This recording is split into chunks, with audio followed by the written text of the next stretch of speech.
Bonjour et bienvenue dans cette nouvelle édition de La Chapelle Info. Voici les titres. L'exposition vente de l'atelier des petites mains. Et l'exposition Zarbinarium à Vémacar.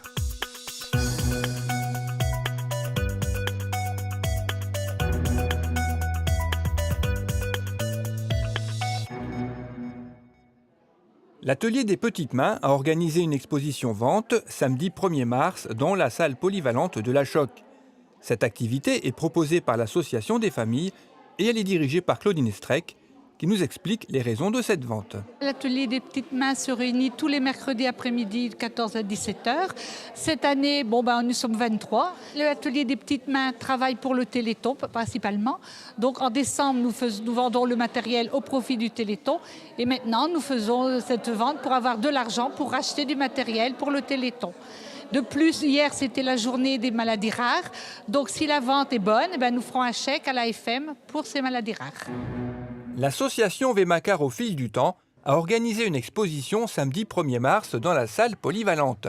Intitulée Zarbinarium, cette exposition créée par Pierre de Kerle, plasticien originaire de Vémacar, a permis au public de découvrir des personnages imaginaires inspirés par le cinéma, la science-fiction et les contes et légendes.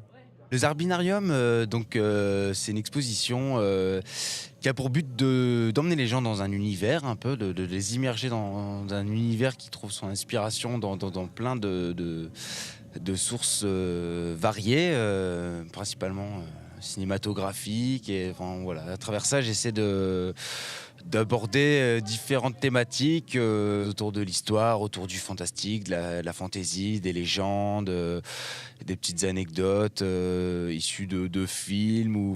L'idée, c'est de s'inspirer un petit peu d'un univers qui touche à la science-fiction, qui touche un petit peu à l'étrange. Et donc j'ai commencé par travailler avec des matériaux de récupération, parce que j'aime bien ça, l'idée de chiner des objets, de leur donner une nouvelle vie. Donc je désosse, je triture, je casse, la partie de mon travail, je suis plasticien et donc je réalise des sculptures. Et je suis parti du masque, j'ai commencé à faire des masques et petit à petit je me suis dit les masques ils sont pas spécialement portables et je vais faire des sculptures. Et puis petit à petit ces sculptures, je me suis dit ce serait cool si elles pouvaient bouger. Et puis petit à petit je me suis dit ce serait cool s'il pouvait y avoir un décor autour. Et puis au fur et à mesure ça commençait à donner quelque chose de palpable et de cohérent. Et suite à une exposition que j'ai fait il y a 2 ans, que j'avais appelé Zarbinarium. Ce nom, ça sonne pas mal, quoi. Et du coup, ce serait pas mal de l'exploiter, de le faire tourner.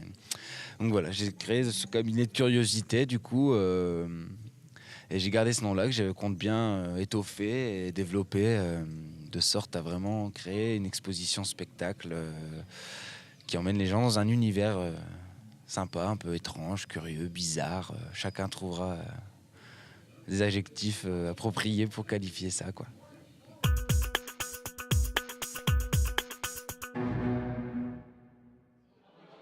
Le club de basket chapellois a organisé un concours de belote le samedi 22 février dans la salle annexe du complexe sportif.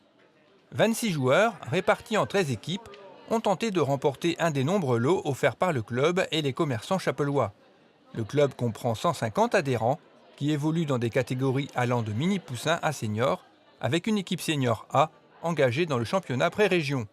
Actuellement en trêve hivernale, les équipes reprendront la direction des terrains le 16 mars. En marge de l'exposition Zarbinarium de Pierre de Kerle, l'association Vémacar au fil du temps a organisé un concert le samedi 1er mars dans la salle polyvalente. Le groupe De Poils et Imberbes, dont Pierre de Kerle fait partie, a entraîné un public venu nombreux sur les chemins de l'Irlande, de la Nouvelle-Orléans et de l'Europe de l'Est. La soirée, qui s'est déroulée dans une ambiance conviviale, aura permis à quelques danseurs de participer à des gigues endiablées.